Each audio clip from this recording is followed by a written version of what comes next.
What's going on, everybody? Welcome to T3G, and today finally we are doing the review of the Corsair 780T case. It's been long overdue, and without further ado, let's get right into it. Alright, let's start with the outside of the case. Starting in the front, we have two 5¼ bays with a red light right above them. Below that, we have a mesh grille that features a built-in fan filter, and behind it sit 240mm fans with red LED lighting, which you can swap out for three 120mm fans.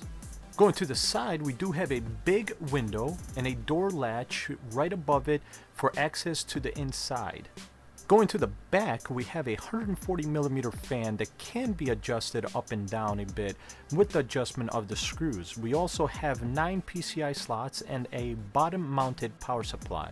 And going to the other side, we have another door latching system and a plain side panel. And finally, at the top, we have another mesh grille that has a built-in fan filter as well, and can fit either 320mm fans or 240mm fans beneath it. And then right in front of the top, we have our power button with the fan control button, the restart button, mic in and headphone jack, and two USB 2.0 and two USB 3.0 ports. Going to the inside, we have a very nice size interior that can fit a mini ITX, a micro ATX, an ATX, extended ATX, and XL ATX motherboards. We also have 6 modular hard drive cages and 3 space-saving side-mounted SSD bays for smart storage. And of course, you have a painted interior and rubber grommets for cable management. When it comes down to what size items you can fit, well, that goes something like this. You are capable of fitting a 200mm CPU cooler, height-wise, a 355mm GPU, and a 260mm PSU. If you are a custom liquid cooling fanatic, then this case has quite some options for rad mounting.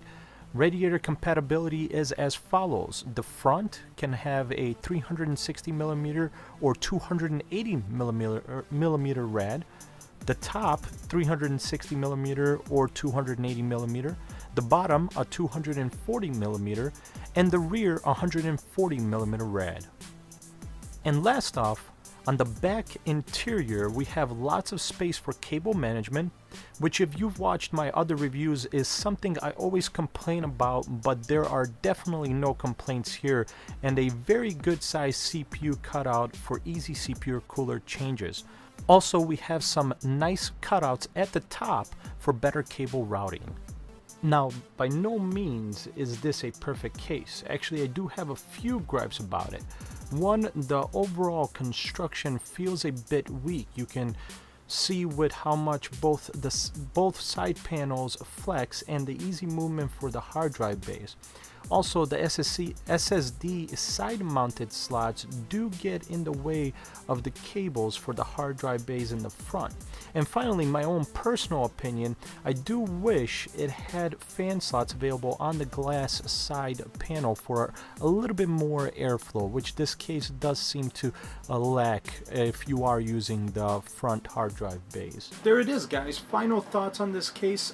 It does have some flaws, nothing too major. Some of you might not even think they are flaws, but it is something to consider. And that being said, the case does run for $189.99. I have seen it gone down to about $170, maybe at the lowest. Is it a $190 case? I don't think it is. I think if they make certain adjustments to it, it definitely would be. I would say this is a good $160 case, but overall it's still a very good case. It definitely gets my approval. If you've been looking to pick it up, or if you are looking for a case, I would definitely recommend this case. It is something that I'm personally using myself already, so it definitely has my recommendation. And that's it, guys. That's my review of the Corsair 780T. Thank you very much for watching, and we'll see you guys in the next one.